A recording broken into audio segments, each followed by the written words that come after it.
Without nitro, there is no power. Hello, invisible friends. I am Logo, and I wish to share with you the effects of vital nitric oxide on the human body. We are an aircraft carrier that is a complex system on its own, and at the same time we need millions of beings to be able to operate properly. According to the Nobel Prize, Dr. Bryan is an expert in the molecular medicine and biochemistry of nitric oxide. He has figured out how to generate and restore nitric oxide in humans with natural products and diet.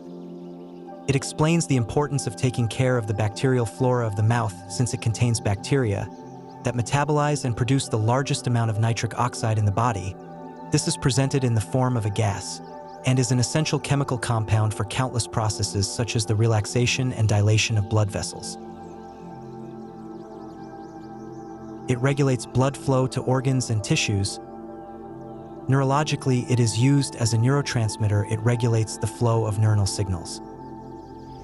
It is integral to the immune system's connectivity to fight off external pathogens. The number of roles that this molecule plays in our body is impressive. And it affects us significantly, from our sexuality and our cardiovascular cognitive capacity, among others. That's how important this molecule is. Measuring nitric oxide in the body is feasible in a highly controlled laboratory environment with very sophisticated equipment for these tests, but in real life, medically softening, making such measurements in a clinic would be virtually impossible due to the volatility and tiny volume of the gas, which in turn has a very short life inside the body. The first symptoms due to lack of adequate volumes of nitric oxide would be high blood pressure. Another symptom would be erectile dysfunction. Nitric oxide deficiency in the endothelium or cell membranes, both in blood cells and blood vessels, will imply a deficient or inadequate flow of blood to all our organs, including the brain, causing a decrease in its capacities and functions.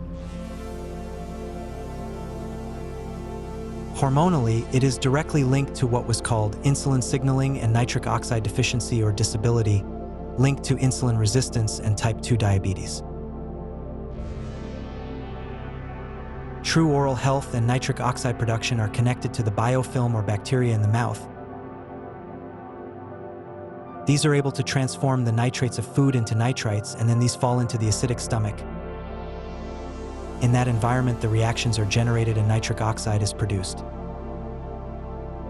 We already know how important nitric oxide is in the body, and we know who helps us to obtain the synthesis of the precursors of this valuable gas.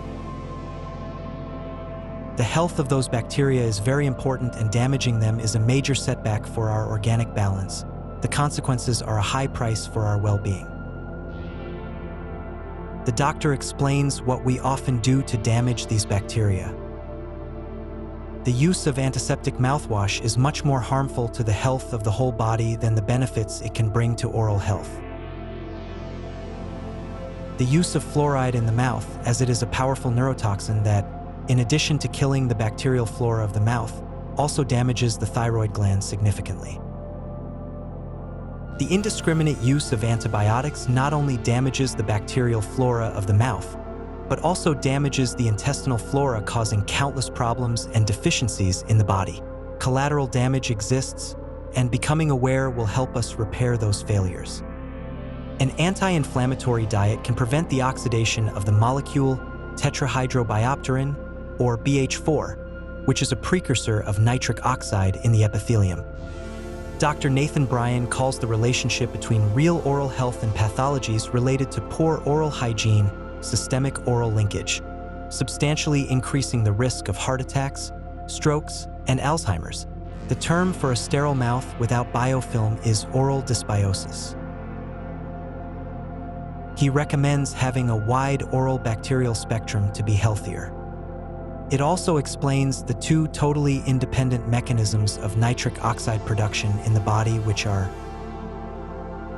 in the blood, by means of the enzyme nitric oxide synthase of the cells of the blood vessels and endothelium, by means of the oxidation of tetrahydrobiopterin, or BH4, an essential cofactor for the production of nitric oxide, by reducing nitrates in food into nitrites thanks to symbiotic bacteria in the mouth, By swallowing this saliva and being in contact with stomach acids, it creates a protonation, adding ions, and thus forms nitric oxide. He comments that there are some very dangerous drugs that inhibit the production of nitric oxide and do it throughout the body. Proton pump inhibitor sounds science fiction to those of us who are not biochemists, but some medications that use these processes to mitigate gastroesophageal reflux.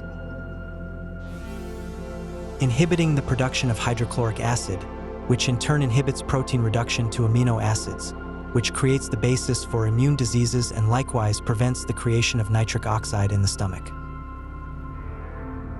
To this, the chances of heart attack or stroke are increased by up to 40%. These drugs inhibit an enzyme called DDAH that is the precursor to metabolizing L-arginine. These drugs systematically block acids in the stomach, so we won't be able to generate the nitric oxide that's so important. What foods should we eat to get nitrates properly? The doctor mentions that 85% of nitrates come from green vegetables, only 5% comes from processed meats, and 10% from swallowing our saliva.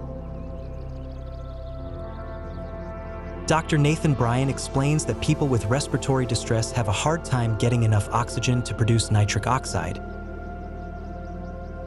and that the lack of nitric oxide affects the flow of oxygen into the bloodstream, like the parable that the chicken or the egg came first. We need oxygen to produce nitric oxide through that enzyme. If we don't have enough oxygen, nitric oxide is not produced. And then without nitric oxide, you can't absorb oxygen or deliver oxygen through your red blood cells. In cases of patients with COVID-19 and these having oxygen saturation levels at 76, they were normalized in a few minutes to 98 oxygen saturation by giving them a nitric oxide drug. Ischemia-hypoxia refers to insufficient blood flow to provide adequate oxygenation that can be treated with these types of medications that help produce nitric oxide. Nitric oxide not only controls hyperemia, an alteration in the circulation in which there is an increase in blood flow to an organ or tissue, but also the doses we produce are antibacterial, healing ulcerations. If the endothelium loses its ability to produce nitric oxide and becomes unable to regulate blood flow properly, we also lose anti-inflammatory capacity, thus beginning chronic degenerations. Nitric oxide, as a neurotransmitter, emits the signals to know which cell or tissue must be repaired. Without it, it is impossible to regenerate. And if there's one thing we know, it's that we regenerate all the time. It is the most important anti-aging compound. Let's use common sense to take care of the mechanisms that the human body uses to work more efficiently. Taking care of our friendly bacteria is something very important. The consequences and the price to pay can be high if we ignore those scientific truths. It is your decision to take the steps to move forward. If you like the video and want to help spread the word, remember to click on the bell and subscribe to receive more information like this. Remember that step by step we can improve. The worst thing is to do nothing. Invisible friends, we see ourselves in the mirror